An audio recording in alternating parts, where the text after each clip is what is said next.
Ser Podcast. En la cadena Ser. Este 2 de abril es el Día Internacional del Libro Infantil y Juvenil, una fecha marcada este 2023 por la reescritura de los libros de Roald Dahl, Ian Fleming o Agatha Christie y por la censura. Hace años que se retiran libros con contenido LGTBI en democracias como la de Estados Unidos. Ahora intentan vetar también los que abordan cuestiones como el racismo o el sexo. Hace una semana conocíamos el caso de una profesora en un colegio de Florida que ha tenido que dimitir por las quejas de los padres ultracatólicos que consideraban pornográfico enseñar el David de Miguel Ángel a alumnos de 12 años. La hora extra. ¡Aleluya! Con Dani de la Fuente. ¿Hemos perdido el juicio? Nadie en su sano juicio sobre la tierra. A esta tierra bendita, Señor, oramos. Todo el mundo ha perdido la razón. Desde el número 1 nuestro Señor fijó. Tus argumentos son delirios. Tú eres el Dios. Mis camisas son de fuerza. Todopoderoso. Todopoderoso sigue fuera de control. Señor, pedimos, Padre Celestial, Dime a quién no se le ha ido a cabeza. que clamemos por aquellos que están gobernando. Dime quién domina aún la situación. Tu palabra dice que cuando gobiernan los justos, El ministro ve unicornios. aleluya, Tiene fobia a los problemas. Tratarnos como a niños es parte de la solución. Esta canción es digamos un retrato irónico o un paseo por esa fina línea que divide la locura de la cordura, ¿no? Muchas veces llamamos locura a una percepción distinta de la realidad a la que nosotros tenemos, ¿no? Pero esa percepción distorsionada de la realidad se puede llegar a esa distorsión por diversos motivos, por una enfermedad, por alguna sustancia que haya ingerido o por una manipulación adrede, ¿no? Como puede ser la que se utiliza muchas veces desde el mundo de la política. Presentarnos realidades maquilladas, no sé, embellecidas, hablarnos de Disneylandia cuando estamos en el infierno, ¿no? Si tú a millones de adultos le hablas como si estuvieras contando un cuento de hadas, eso es una distorsión total de la realidad, ¿no? Y yo creo que el poder debe tratar a sus apoderados como adultos que somos. A los niños se le cuentan cuentos y historias de elfos y de duendes y tal, pero a los adultos que nos digan la verdad.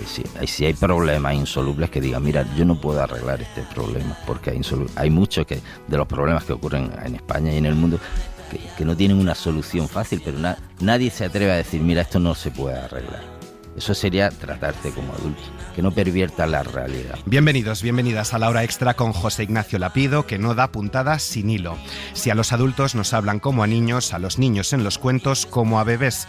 Es la dictadura de lo políticamente correcto y de los lobbies fanáticos presionando. Un tema, el de la censura y la reescritura de libros, que acaba de abordarse en la Feria del Libro Infantil de Bolonia, la más importante de Europa. Desde allí, David Levithan, escritor y editor de literatura infantil y juvenil, responde. The question about censorship and why it happens in democratic countries is because really it has become politicized. A la pregunta sobre la censura y por qué ocurre en un país democrático es porque se ha politizado la literatura, especialmente en Estados Unidos, dice, donde la gente trata de utilizar la censura de libros para lograr objetivos políticos mayores, el censurar a grupos como el LGTBI, los negros o los indígenas.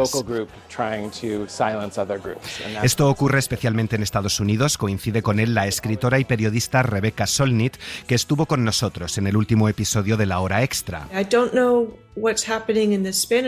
No sé lo que pasa en el mundo hispano, dice, pero en el mundo anglosajón, desde hace tiempo, la gente está releyendo libros clásicos desde una perspectiva diferente. El Mago de Oz, por ejemplo, ¿qué pasa cuando cuentas la historia desde la perspectiva de la bruja?, se pregunta. La gente reescribe muchas de las historias griegas clásicas, como la Guerra de Troya, desde la perspectiva de las mujeres. A Rebecca Solnit le parece emocionante reelaborar historias antiguas, aunque lo de reescribir libros no es el camino a seguir, advierte. Quizá necesitemos un nuevo Charlie y la fábrica de chocolate, escrito por alguien que no sea Roald Dahl, o quizá simplemente no necesitamos hoy a Charlie y la fábrica de chocolate. Sandra Newman, Freeman también menciona a Roald Dahl en su novela Un mundo sin hombres, que nos presentaba la semana pasada. The main thing is that it's hilarious, and it's hilarious that they did it so badly. Y coincide en que es ridículo, hilarante y muy torpe. Si no quieres leer a Roald Dahl, no lo hagas, dice. No son más que personas incapaces de resolver problemas políticos a través de la política y lo hacen cambiando el lenguaje, las palabras. Es estúpido.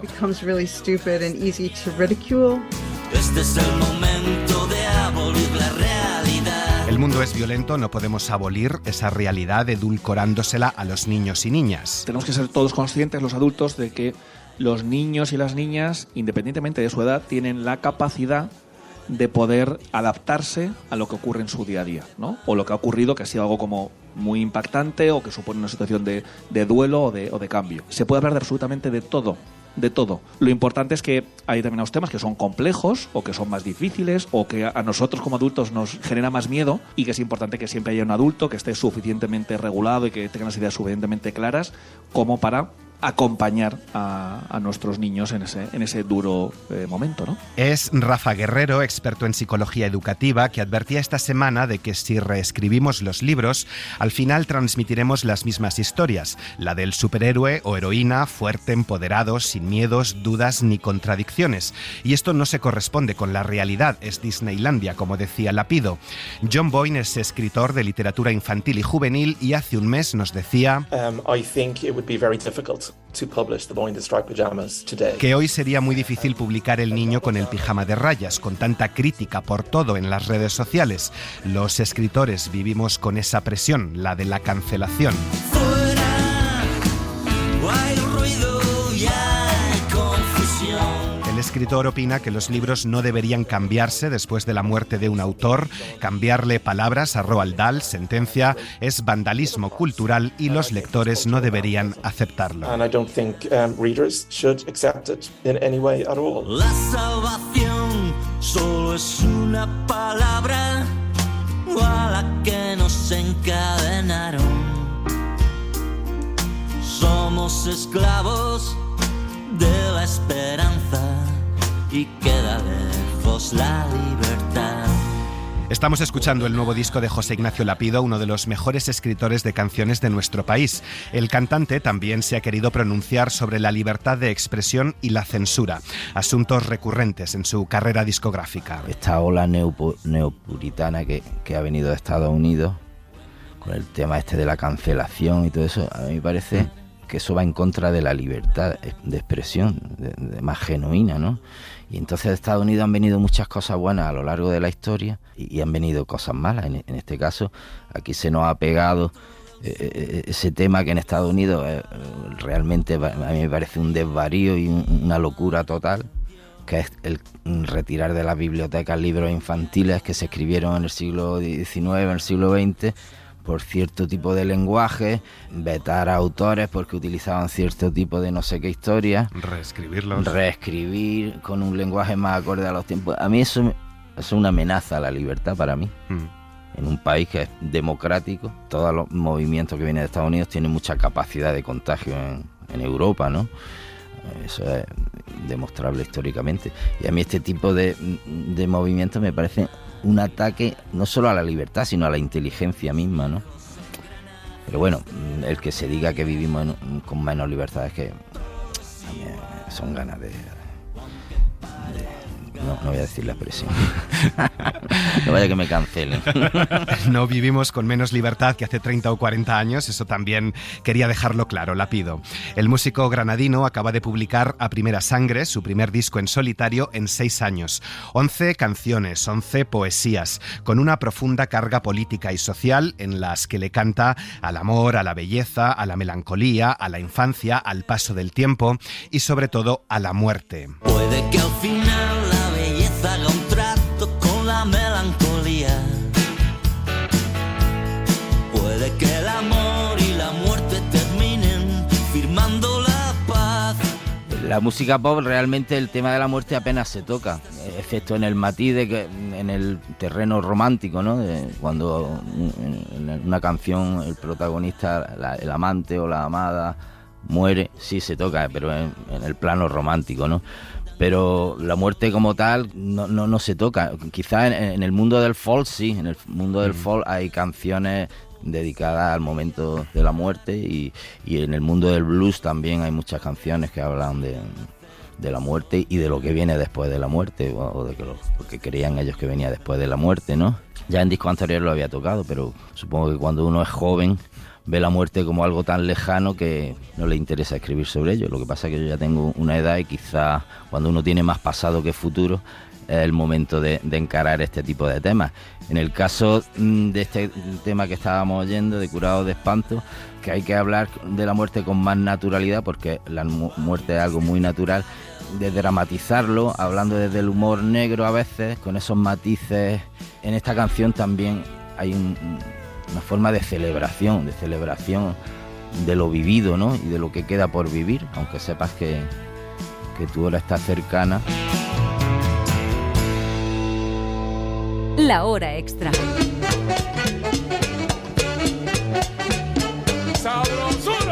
El lenguaje es un arma contra la manipulación, la lengua tiene también un uso político.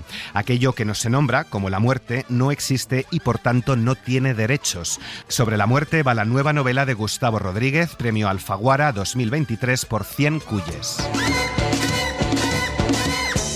Gustavo Rodríguez, bienvenido a La Hora Extra. Dani, encantado. Gustavo es escritor, nació en Lima en 1968, el año en el que se estrenó Barbarella, interpretada por Jane Fonda, a quien tío Miguelito, uno de los personajes de la novela, le dedicó unos cuantos pajazos. Un techo lleno de estalactitas, exclama, y ahí lo voy a dejar. 1968 es también el año de una Volkswagen Combi, en la que un grupo de ancianos emprende el viaje más determinante de su vida, y hasta ahí puedo leer. 1968, ¿cuántos años tienes? 54. 54. ¿Has alcanzado la edad en la que empiezan a morir prematuramente los padres de tus contemporáneos?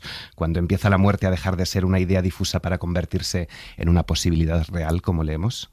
Totalmente, y quizá esa sea la razón que me llevó finalmente a escribir esta novela, ¿no? Sobre ancianos solitarios y en declive. Y por añadidura después, el derecho a una muerte digna. Se menciona a Pérez Prado en tu libro, el inventor del mambo, pero hay otro mambo que es el que cantan la protagonista de la historia, Eufrasia, y una de las señoras o seños a la que cuida el mambo de Machaguay.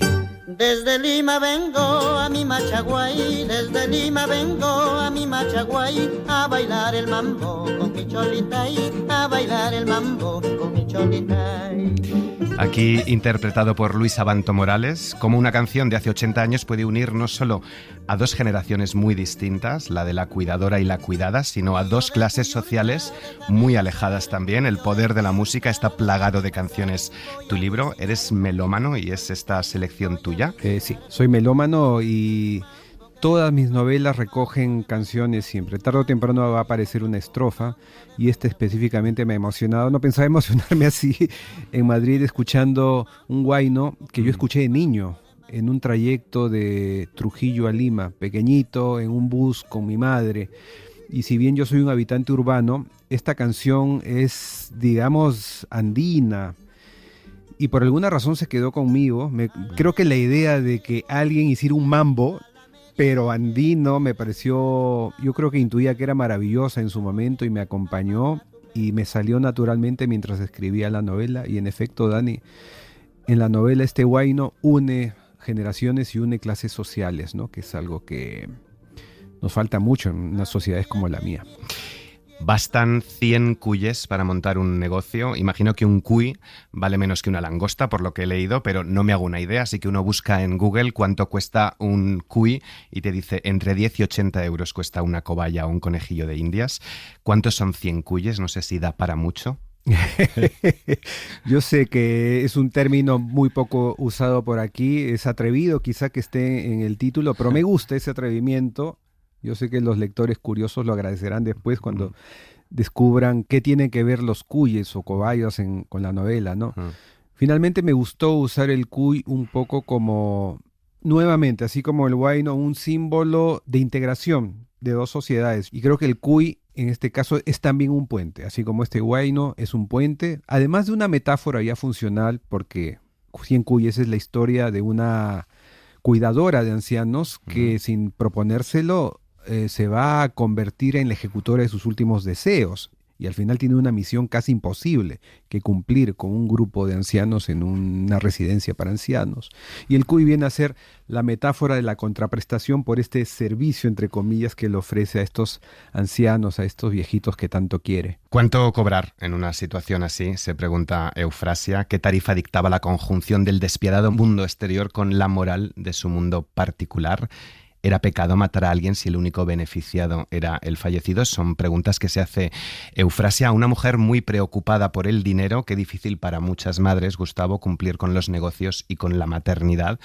Háblanos de Eufrasia, ¿cómo es esta mujer, esta madre? Eufrasia encarna el prototipo del cuidado que tenemos en nuestra sociedad. Yo creo que incluso en España se da eso, ¿no? Que el cuidado le pertenece al mundo de las mujeres, por un lado. Y en el caso de Eufrasia, aparte de ser mujer, es una mujer migrante dentro del país, mestiza, que tiene que trabajar en hogares de mesocráticos para arriba, más occidentales, entre comillas, más blancos, más pudientes. Y creo que esa preocupación por este contraste de cómo en Latinoamérica y en Lima especialmente conviven estas dos realidades, la occidental blanca y la indígena mestiza más originaria, esa preocupación pues no podía escapárseme, ¿no? en esta relación.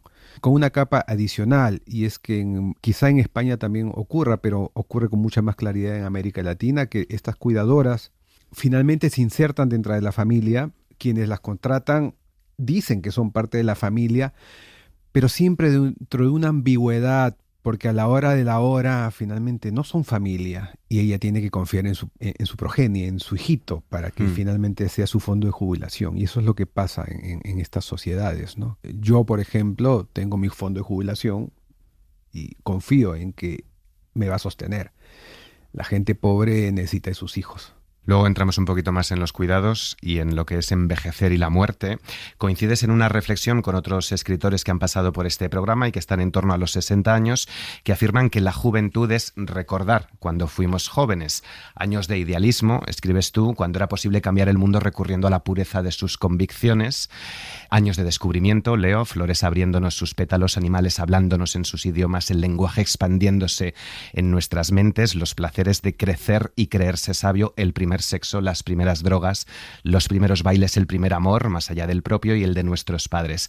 ¿Es la juventud un ejercicio de nostalgia venidero? ¿Eso lo he escrito yo? Sí. Me sorprende, ¿ya no te acuerdas? Sonó bonito en tu voz en todo caso. Ojalá todos los lectores tengan así tu voz o una voz parecida a la tuya ahí mientras leen.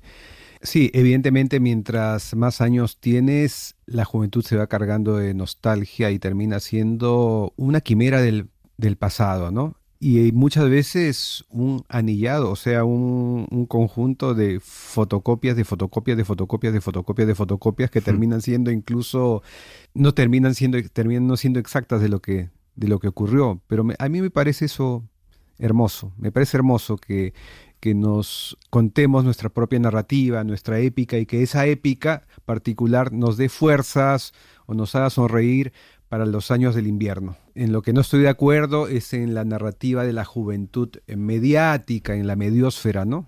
En la que vivimos, ¿no? Somos sociedades cada vez más longevas, que vamos a tener cada vez más problemas asociados a la tercera y a la cuarta edad, pero que sin embargo niegan la juventud en sus imágenes y que le rinden tributos a la juventud a través de estos filtros en las redes sociales que la niegan, ¿no?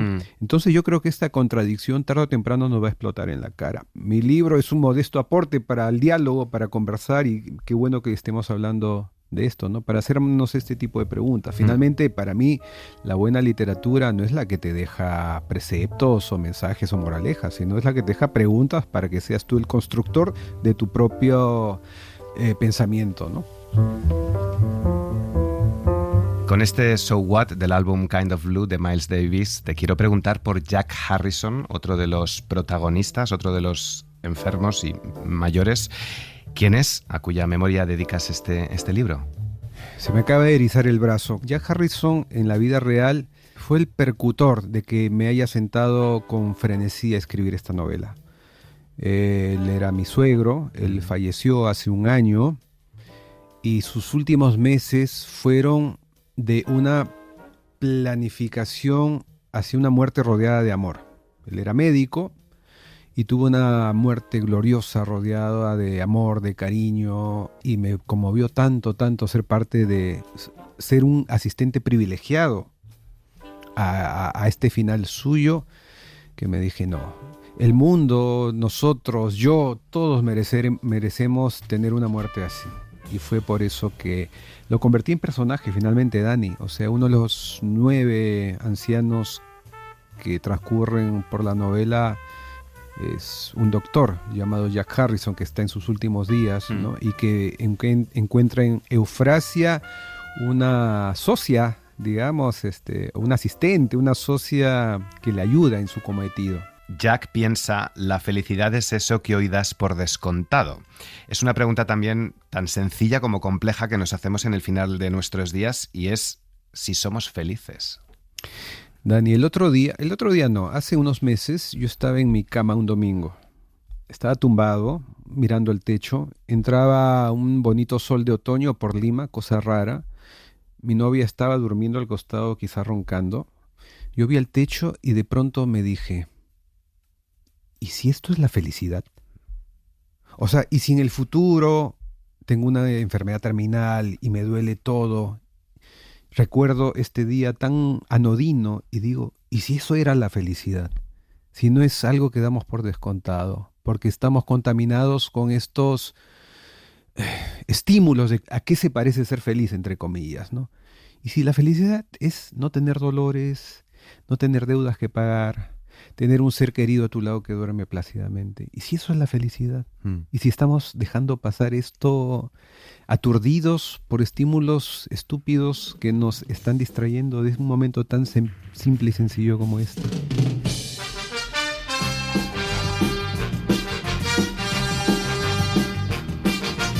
A propósito de los estímulos, el polvo acumulado en los focos, las telarañas en los ángulos, el mudo lamento de los objetos nunca más usados y el de los libros nunca más abiertos. Estos son los vestigios de la soledad. La soledad, que es una de las grandes enfermedades de las sociedades contemporáneas, a pesar de lo hiperconectadas que están y de la cantidad de estímulos que tienen, ¿no? El mayor temor que yo tengo en mi vida es ser un viejo solitario. No creo que vaya a ocurrir, porque pacientemente he ido tejiendo una red amorosa de gente que me quiere y nos queremos todos, ¿no?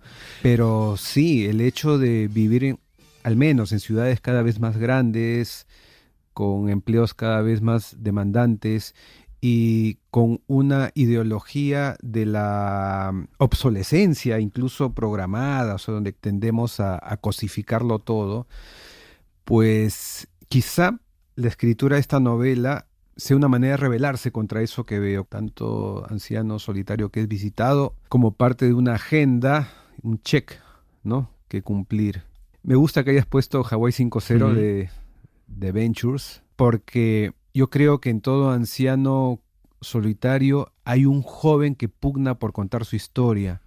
Y Tío Miguelito, que es uno de los personajes de la novela, yo lo quiero mucho a Tío Miguelito. El de Barbarella. El de Barbarella, ¿no?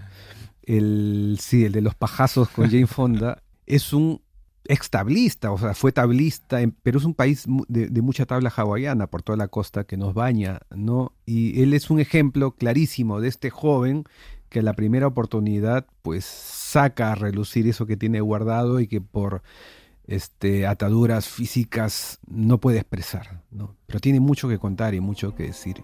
Y me alegra mucho que Tío Miguelito a las finales haya tenido la gran aventura de su vida. Con Mantovani y su gran orquesta y Tres Monedas en la Fuente, quiero hacerte algunas preguntas concretas sobre los cuidados, porque efectivamente el libro es una gran reivindicación de los cuidados, pero sobre todo del sistema público de cuidados, porque ¿quién me va a cuidar a mí en mi vejez? Usted puede pagar por eso, pero los pobres necesitamos a nuestros hijos. Leo una defensa de un servicio público bueno de sanidad, de cuidados, de residencias, muy deteriorado. Sí, en mi país y en muchos países de Latinoamérica el Estado abdicó de su rol, ¿no?, de proveedor de salud, ¿no? Es algo que veo que no pasa en España, digamos. Ustedes tienen una sanidad pública que para nivel latinoamericano es envidiable. Todavía, sí. ¿No? claro, de repente si te comparas con países nórdicos, falte, pero de verdad que eso no ocurre en América Latina. Los cuidados pues dependen del acceso a lo privado y por supuesto de lo que tu familia pueda ofrecerte de turnos, ¿no? Sí, es una realidad triste, pero que por fortuna yo he tratado de retratar con humor también. Como herramienta de defensa me sale de manera natural desde niño. Digamos que los nerds, los que no sabemos pelear, necesitamos en el humor a un aliado y finalmente cuando me convierto en novelista, pues es algo que me vino bien. El problema es que mientras menos hablamos de la muerte, no va a ser una conversación colectiva que haga que los políticos le echen ojo, ¿no? Y finalmente la posibilidad de una política pública con respecto a una muerte digna pues va a ser prácticamente imposible. De ahí quizá mi ímpetu porque empecemos a hablar de la muerte, en el caso de una sociedad como la mía, desde ya. ¿Sobreprotegemos demasiado a las nuevas generaciones? Sí, pensando que si les ocultamos, ¿no? Si les ocultamos hablar de sexo, si les borramos las malas palabrotas de los libros, ¿no? Y si no le hablamos de la muerte, los vamos a proteger cuando en realidad los estamos debilitando. La vida es cruel. Entonces, prepara a tus hijos, prepara a tus jóvenes como boxeadores para lo que se viene. No les ocultes lo que se viene, porque después viene el guantazo, después viene el puñetazo.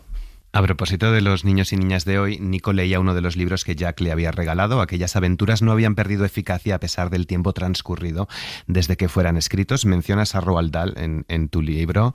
¿Qué te parece que se reescriban ahora sus obras? Tú que eres escritor de literatura infantil y juvenil también. No, yo soy un total defensor del derecho que el escritor escriba y no sea reescrito con los años una vez que se ha muerto. Por una sencilla razón. Es una razón que también puedo enlazar a mi posición frente a los monumentos derribados. Una vez que derribas un monumento, por más penoso o terrible que haya sido lo que conmemora ese monumento, como el monumento a los esclavistas, ¿no? O una vez que borras una palabra, lo que haces es borrar también la posibilidad de que haya un contraste, la posibilidad de conocer cómo fue el mundo antes y crea la insostenible realidad paralela por el cual el mundo se inventó cuando tú naciste. Y eso es terrible para el ser humano. El ser humano evoluciona en la medida en que eso, y disculpen la redundancia, ve su evolución. Entonces, cuando borras una palabra para poner otra más amable, o tumbas un monumento y dejas en su lugar pues un parterre con plantas, estás borrando también la posibilidad de aprender, que cometimos estos errores o se hablaba así y ahora ya no es así. Seguimos en un proceso y lo que hoy hablamos también será seguramente transformado más adelante.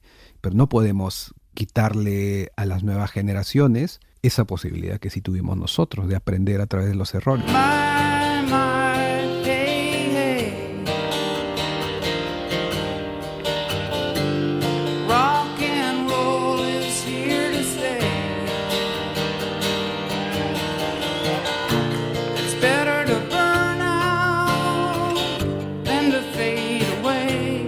Gustavo nos deja en suerte a nuestra siguiente invitada, Monia Ben Hamuda, una joven artista milanesa nacida en el seno de una comunidad musulmana que nos ha presentado en la Casa Encendida de Madrid La destrucción de los ídolos de la Kaaba, una gran instalación enmarcada en un ciclo expositivo sobre la resiliencia. Yeah, when the curator Spack Hardware actually invited me to be part of this exhibition cycle, I was actually very pleased and happy. Estoy muy contenta y agradecida con los curadores que me invitaron a formar parte de este ciclo expositivo, porque aunque no es el centro de mi investigación, de alguna forma toda mi obra sí está relacionada con la resiliencia en algún sentido, con el hecho de que el arte islámico y el árabe en general está relacionado con el aniconismo. Así que dibujar y representar formas humanas y animales está prohibido, pero muchos artistas desde los tiempos más antiguos encontraron encontraron una forma de evitar esta prohibición, de sortearla, a través de la caligrafía y de las formas geométricas. Así dibujaban animales, por ejemplo. Tantos artistas islámicos tan resilientes representando lo que era importante para ellos.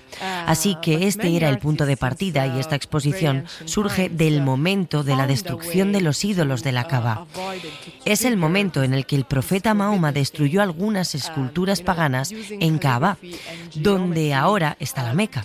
Aquí podemos ver a una miniatura ancestral que está dibujando este momento. Podemos ver al profeta destruyendo cosas, pequeños fragmentos de ídolos y esculturas, un trozo de brazo, una cabeza, un pie. Y enfrente de esta escultura vemos que surge un demonio, un pequeño demonio, como un niño, un demonio figurativo que surge de esos ídolos.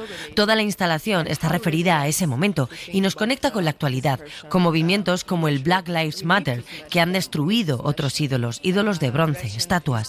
Dos momentos en la historia conectados por la resiliencia. Hoy, para ser más libres, necesitamos destruir a estos ídolos de la historia reciente. La historia es circular. Monia Benhamuda se refiere a las estatuas de colonizadores, cuyo derribo y vandalización tanto debate ha suscitado. ¿Estamos borrando la historia, como se lamentaba Gustavo Rodríguez? ¿Habría que mantener esos monumentos para recordarle a las generaciones futuras lo que hicimos, los errores que cometimos? It's not easy, but to me, art is the most important thing ever. No es sencillo. Para mí el arte es lo más importante. El arte es mi religión, siempre lo digo. Pero también he comprendido que lo más importante en la vida no es el arte, no son los objetos. Lo más importante son las personas. Y si hay personas que no se sienten cómodas en un lugar que les recuerda constantemente los momentos duros y complicados que pasaron en la historia reciente, hay que escucharlas y comprenderlas. No se trata de borrar la historia, sino de comprender que hay otras voces que se silenciaron, otra perspectiva de la historia que no se contó. Tenemos que ser conscientes de ello para evitar cometer los mismos errores una y otra vez. Las esculturas son mi medio artístico favorito, pero la vida la crean las personas y las personas tienen voces a las que hay que escuchar. Así que estoy de acuerdo con ellos. Creo que lo más fácil sería conservar todas esas estatuas vandalizadas en las ciudades. Es como si hubieran añadido otra capa de la historia que también debe ser contada. Y me parece lo mejor, mantenerlas vandalizadas en las ciudades para recoger este momento de cambio tan importante para nosotros, para entenderlo, y además es muy inspirador. Sería lo mejor para todos. Para la muestra de la Casa Encendida ha creado una nueva serie de esculturas con madera quemada y con pigmentos derivados de varias especias. Cuando entras en la sala te encontrarás con esta instalación monumental que reúne diferentes esculturas. Las luces son naranjas para recrear un atardecer. Hay dos tipos de esculturas, unas que creé hace un par de años y que son esas 7 grandes caligrafías de hierro dibujadas por mí y recortadas con láser. Las he coloreado utilizando diferentes especias, pimienta, cúrcuma, chile, canela o comino. Así que la instalación desprende también olores. El olor de las especias y la luz naranja entran dentro del visitante. Y vemos a pequeños demonios que surgen de otras piezas rotas, esculturas y restos de un templo. Vemos unas columnas pequeñas y otros elementos arquitectónicos. Estas esculturas más pequeñas están hechas de madera carbonizada que recogí en el bosque a las afueras de Milán, que es donde está mi estudio. Como las he quemado, son figuras muy oscuras, negras. Y si te sitúas frente a todo el conjunto, verás que la instalación es como una especie de ceremonia performativa y violenta en cierto sentido. Y como decía, el color naranja y los olores lo unifican todo.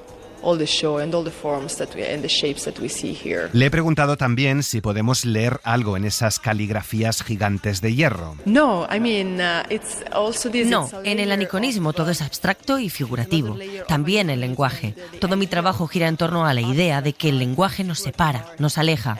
Es fácil llegar a malentendidos cuando hablamos diferentes lenguas. Las imágenes nos acercan, nos unen más que el lenguaje. Las palabras son fácilmente malinterpretables. Aquí no podemos leer nada. Son imágenes que representan caligrafías. Son abstractas. La perversión, manipulación y corrupción del lenguaje, la reescritura de la historia o la convivencia de diferentes relatos que decía Rebecca Solnit. Una última voz a propósito de la censura y reescritura de libros, la de Elvira Lindo. La escritora nos ha presentado esta semana En la boca del lobo, que publica este mes Seix Barral. Una novela de suspense en la que realidad y fábula se dan la mano, como en la mejor tradición de los cuentos clásicos. Y le hemos preguntado en la hora extra por la reescritura de libros infantiles y juveniles. Yo creo que hay que mantenerse firme en la idea de que la propia idea de la literatura es algo que se escribe en el presente y que se proyecta hacia el futuro. Entonces tú debes comprender que las personas escribimos lo que escribimos en nuestra época. Entonces hay cosas que en tu época suenan raras o suenan como que ya no se dicen o tal, pero creo que se notan mucho los niños a los que se les han contado cuentos. Tienen mucha más perspicacia al final para saber que es broma, que eso se llamaba antes así, yo qué sé, cosas así. Porque, vamos, mis libros se siguen leyendo sin ningún problema en los colegios, ¿eh? Te digo que no, yo no he tenido ningún problema. Yo creo que esto es a lo mejor una ola que pasará, yo creo que pasará. Manolito quitaron hasta una ilustración de Emilio Urberuaga, donde están los niños mirando las Tres Gracias en el Prado, y como estaban desnudas la cambiaron por otro cuadro en la ilustración, de verdad. O sea, esto sucede en un país violentísimo como son los Estados Unidos, con lo cual tener miedo de un libro, de lo que puede hacer un libro con el cerebro de tu hijo, pues es estar de verdad muy equivocado, ¿no? Porque a lo mejor la venta libre de armas tiene más que ver, ¿no?, con la agresividad. Regresa Elvira Lindo en un mes y una semana santa plagada de novedades literarias que se ha leído y que nos recomienda Pepa Blanes. Si hay un libro que recomendamos para estos días de Semana Santa, ese es el de Maggie O'Farrell, Retrato de casada. Me gustan las historias que se han quedado olvidadas, decía la escritora, que tiene todo un club de fans detrás gracias a una manera de contar la historia que nos conecta con el presente y de ahondar en la cara B de los relatos, en este caso el del asesinato de Lucrecia de Médicis a mano de su marido. Pero hay más recomendaciones, seguimos mirando al pasado para entender el presente. Lo hace Fortuna, la monumental novela de Hernán Díaz, que cuenta básicamente cómo se fundó el capitalismo y cómo funciona el ciclo del dinero. Es un mito, no, nadie se hace a sí mismo. Las fortunas se hacen a costa del trabajo de otros. Apunten porque ya tiene adaptación en HBO y saltamos a la autoficción, género de moda gracias a Annie Ernaux. Precisamente publica uno de sus pupilos, el joven Edouard Louis, con Cambiar método, novela de venganza y de amistad en Salamandra. Mi novela empezó siendo una historia de venganza de clase, pero acabó siendo una manera de entender a los que me habían hecho daño, nos cuenta el escritor, emblema de la clase obrera y de lo queer. Y dos recomendaciones más, thriller en la industria farmacéutica con Víctor Sombra, A doble ciego, y Tierra inestable de Claire Fuller, una novela sobre la pobreza rural que recuerda al cineasta Ken Loach. Y un título más para acabar, no se pierdan el Elizabeth Finch de Julian Barnes. José Luis Nieto Lindo, Selu Nieto, bienvenido a La Hora Extra. Hi. Muchas gracias, Dani. Director, actor, dramaturgo, fundador de Teatro a la Plancha, hijo del gran Selu Nieto, pero no viene aquí en calidad de hijo, sino en calidad de nieto. Nieto de Dolores, que era tu abuela por parte de madre, y a quien dedicas Soledad, vida y obra de mi abuela, un espectáculo, un monólogo tragicómico que acabas de estrenar en el Teatro Infanta Isabel de Madrid. Tu abuela se llamaba Dolores, la obra se llama Soledad porque trata mucho la soledad y sus consecuencias, enseguida las abordamos, pero además hay otra razón de que se llame Soledad. Bueno, esto es una autoficción y como autoficción yo he decidido inventarme partes que no son muy reales y hay partes que sí. En este caso hay una parte que es muy real, que es que yo quise hacer esta obra ya hace 5 años, en el 2018, y era un homenaje a mi abuela que se llamaba Dolores. Lo que pasa que finalmente la obra no pudo ir de mi abuela por diversos motivos, pero ya estaba anunciada y vendía al Teatro Central de Sevilla. Estaba anunciada, ya tenía que estrenarla, obviamente, no iba a desaprovechar la oportunidad de ir al Central. Entonces, ¿qué hice? Pues rompí todo el texto que tenía escrito sobre mi abuela Dolores y escribí una obra nueva que tenía que ver con los dolores que me estaba produciendo el teatro en ese momento. Y se quedó el nombre de Dolores, pero la obra no iba de mi abuela Dolores. Y claro, es lo que digo en el monólogo de Soledad, que ahora que quiero hacer de verdad una obra sobre mi abuela Dolores, no le puedo poner el nombre de mi abuela porque ya se lo he robado yo. Interpretas a tu abuela, una mujer viuda de 60 años y que vive sola, una mujer sacrificada, una mujer analfabeta que no ha podido estudiar, dice, casada con un hombre 25 años mayor que ella y que siempre la dejó sola. ¿Cómo era tu abuela antes de morir su hermana Alegría? Tal como sale en la obra. Mi abuela, en la realidad, te voy a hablar de mi abuela real, porque como ya te digo, en la obra, yo he querido jugar a mezclar realidad con ficción y ahora después hablamos de eso y de por qué. Pero mi abuela Dolores realmente era una mujer que, pues no tuvo una vida propia porque se dedicó a vivir para y por los demás. Te pongo un ejemplo muy tonto, era la mujer que compraba todos los días pan y ella comía pan de hace 3 días para que los demás pudieran comer pan blando, ¿no? Pues así con todo era una mujer muy sacrificada. Yo creo que ninguno de los sueños que ella tenía en su cabeza los pudo cumplir ni realizarse, pues porque decidió que se tenía que entregar a los demás hasta última hora. Alegría muere en un accidente, tu abuela entra en una depresión, de la soledad a los trastornos psicológicos hay solo un paso, la salud mental es el gran tema que pones sobre las tablas en esta obra, un asunto del que hablamos mucho más, pero nos decía hace una semana Omar Ayuso que a la hora de la verdad, en la práctica, pocos avances. ¿Es esa también tu impresión? Escuché la entrevista con Omar y estoy muy de acuerdo.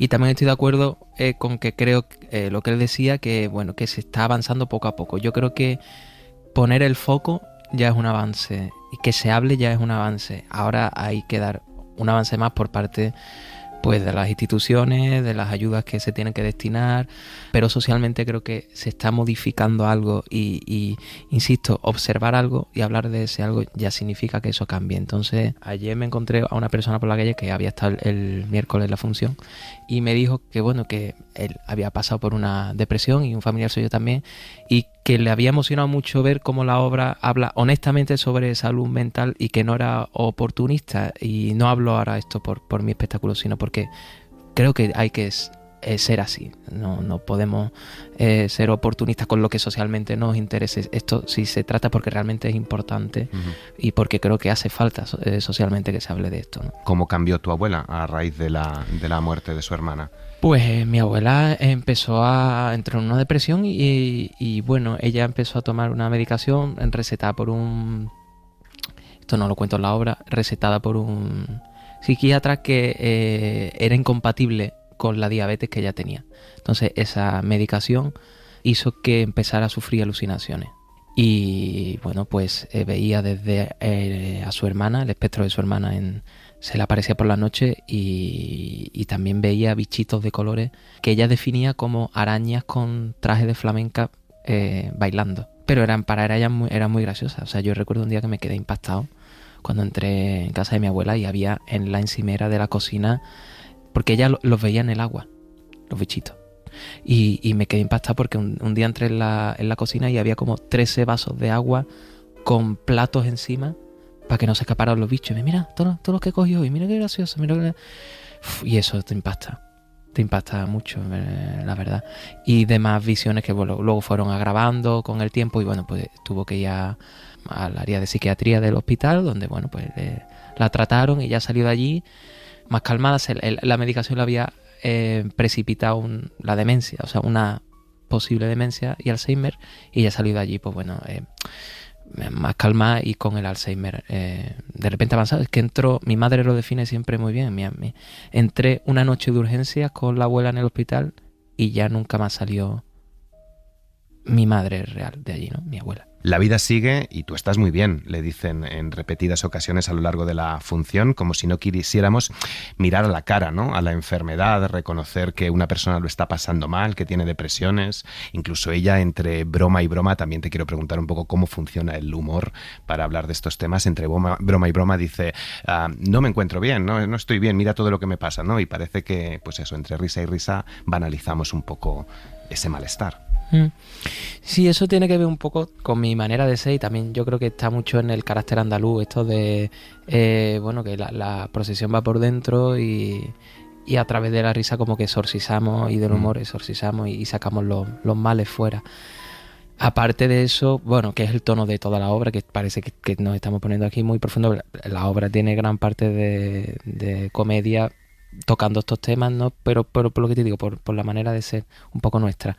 Con respecto a esto, sí, porque yo creo que tú te das cuenta que a la segunda, tercera, cuarta no pasa nada, pero a la sexta frase que tú le estás contando a alguien realmente tus problemas, si esa persona no es muy cercana a ti, esa persona desconecta y le deja de interesar. Parece como que la gente no quiere que le contagies pues sus tristezas o sus dramas, y es verdad que muchas veces no nos damos cuenta que la persona que tenemos enfrente lo está pasando verdaderamente mal y nos ponemos un escudo para que no nos salpique, y lo que estamos haciendo es aislar aún más a la persona que ya se siente aislada, ¿no?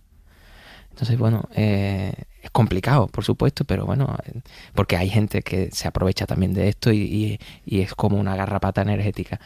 Pero bueno, hay que ser un poco más empático con la gente que lo está pasando mal. Y yo, a mi manera, que suele ser a través del humor, intento, cuando estoy o escucho situaciones así de gente cercana, pues sacarlos un poco del agujero a mi forma. De Chopin a María Jiménez. Sí, esa también creo que veía cosas. Sí, María Jiménez, maravillosa. ¡Se acabó! Porque yo me lo propuse. Bueno, aquí nos gustaba mucho porque por la letra de Se acabó, ¿no? De ahora ya mi mundo es otro. A partir de que ella toma una decisión y piensa que su vida va a cambiar, y cambia pero en otro sentido. Pues Selu Nieto, dices que es autoficción, pero yo he escuchado que no es autoficción, que es autorrealidad. Eso dice el del escenario, pero ya aquí está otro ahora mismo. ¿Y qué dice tu abuela? ¿Que la realidad es la realidad y lo que no es, no es? ¿Cómo es? Sí, la realidad es lo que es y lo que no es realidad. Pues con esa frase nos quedamos. Feliz cumpleaños, mucha mierda y muchas gracias por haber estado en La Hora Extra. Muchas gracias. Y ahora ya mi mundo es otro. La situación de nuestros mayores, la soledad de nuestros abuelos y abuelas, la salud mental o el Alzheimer y los cuidados también llegan este fin de semana a las salas de cine. La autoficción para contar la vida de nuestros abuelos y abuelas inunda la cartelera, Pepa. Rodar no es reflejar aquello que se va, sino aquello que perdura. Con esa premisa, Marta Romero filmó desde 2010 a su abuela, a la que perseguía por casa mientras cocinaba, veía la tele o hablaba con su abuelo percatándose de que había una cámara cerca. Que te estés ahí un rato, que te estoy grabando. Toda una vida es una película de autoficción que se ha presentado en el Festival DA de Barcelona y que cuenta la historia de amor de sus abuelos, pero que además habla de una generación, de una clase trabajadora española que salió adelante. El Alzheimer, las idas y venidas de la familia, los problemas económicos, tienen cabida en esta historia en la que el COVID lo cambia todo, sobre todo la intimidad y la dignidad de los mayores. Precisamente eso es lo que enfadó a la directora francesa Mia Hansen-Løf, que en Una bonita mañana, película que ya está en cines, habla del deterioro físico y mental que sufrió su padre. No puede seguir viviendo usted aquí solo, señor Kinsler. Se desorienta por el apartamento. Dice sufrir crisis de ansiedad. Hay una idea luminosa en esta película que estuvo en Cannes, y es el contraste entre la alegría de enamorarse de nuevo de la protagonista y la tristeza de llevar a un padre a una residencia. Dos relatos sobre cómo nos relacionamos con la muerte, la vejez, la enfermedad y la familia, y también sobre lo positivo del amor para salir adelante. Porque mi abuela a veces está y a veces no se entera de nada. Ella dice que son ausencias. Y por ahí anda la última película, la película póstuma del director mallorquí Agustí Villaronga. Está protagonizada por Susi Sánchez, es una comedia luminosa donde las abuelas tienen mucho que decir. Con música clásica nos despedimos. Acaba de terminar la primera gira de la Euskadiko Orkestra tras la pandemia y lo han hecho nada más y nada menos que siendo cabeza de cartel del Festival Beethoven de Polonia, uno de los epicentros de la música clásica centroeuropea. Radio San Sebastián, Eva Monente, ¿cómo ha ido? Han sido 4 conciertos ante más de 5.000 espectadores, una gira que ha llevado a la Orquesta Vasca como cartel del festival por las ciudades musicales más importantes de Polonia: Varsovia, Wrocław, Katowice y Cracovia, donde, por cierto, se conserva el original de la 9ª Sinfonía de Beethoven, de ahí el nombre de esta prestigiosa cita. Robert Treviño ha estado al frente de este reto internacional que ha cosechado un rotundo éxito de público. Oriol Roch es el director general de Euskadiko Orkestra. Realmente hemos generado una relación importante con este festival, que nos dicen que esperan volvernos a ver. Las salas llenas y la expectativa de la que nos hablaban siempre se agradece, pero sobre todo cuando lo compruebas en directo, viendo el entusiasmo y la calurosa acogida de todo el público, pues realmente nos ha llenado de muchísima satisfacción.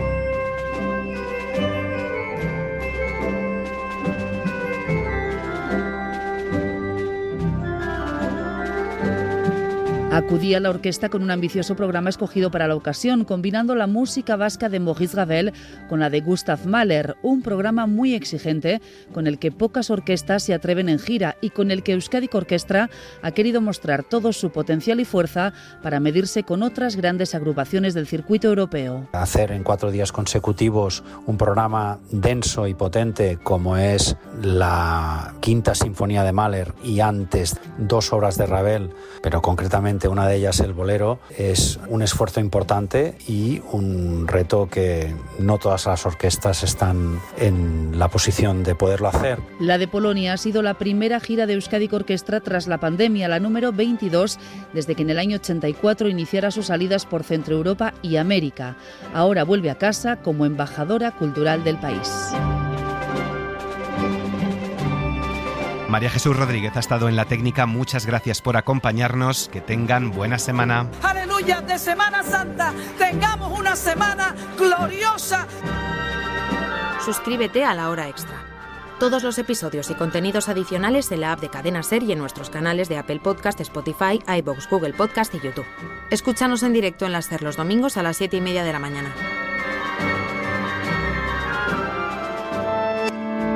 Cadena SER. La radio.